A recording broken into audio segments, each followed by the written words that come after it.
Thank you, Mr. Chairman. I do want to note that not a single Republican on this committee has mentioned anything other than your position related to your nomination. I keep hearing my friends on the other side refer to personal attacks. One thing I can say and be very proud of on this committee from these Republicans, not a single person has talked about anything other than your stated positions as it relates to this nomination. So any suggestions otherwise is simply hogwash. I want to be fair, and I will be fair. I won't be hyperbolic, but I will be frank and honest. I cannot think of a nominee more poorly suited to be the comptroller of the currency based solely on your public positions, statements, and the weight of your writings than you are. Let me just quote you versus anybody else. On the Green New Deal champion, you proposed taking economic and climate policy making from Congress and creating an unaccountable bureaucracy called the National Investment Authority.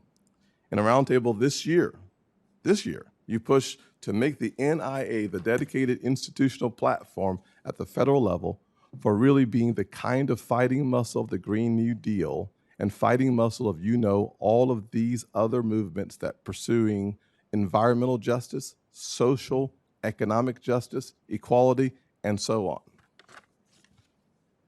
Your disdain for the financial services industry.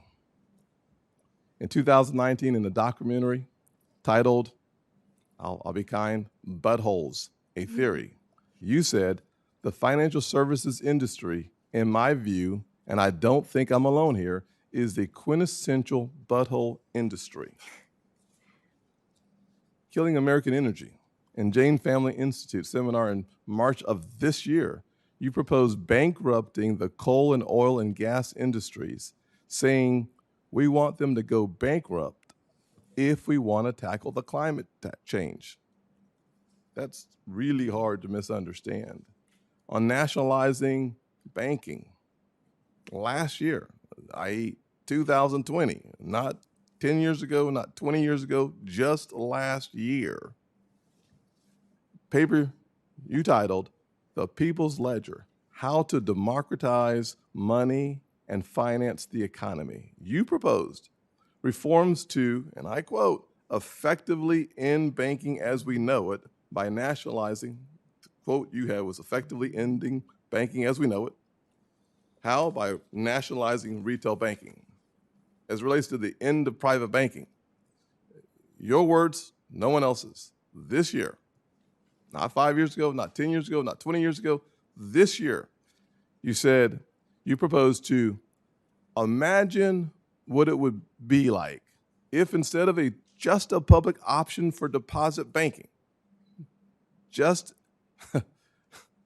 instead of just a public option for deposit banking, this would be actually the full transition.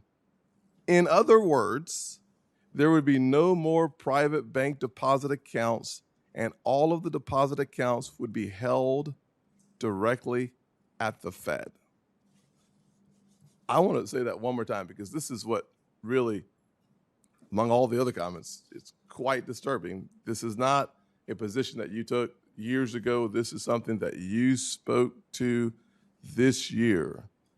And I quote, imagine what it would be like if, instead of just a public option for deposit banking, this would be actually the full transition.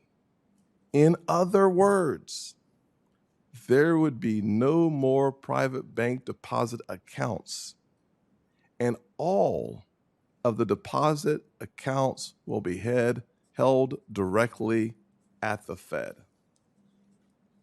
I don't have any questions for you because there's nothing you can say today to undo what you've said for years, including this year. Thank you, Mr. Chairman.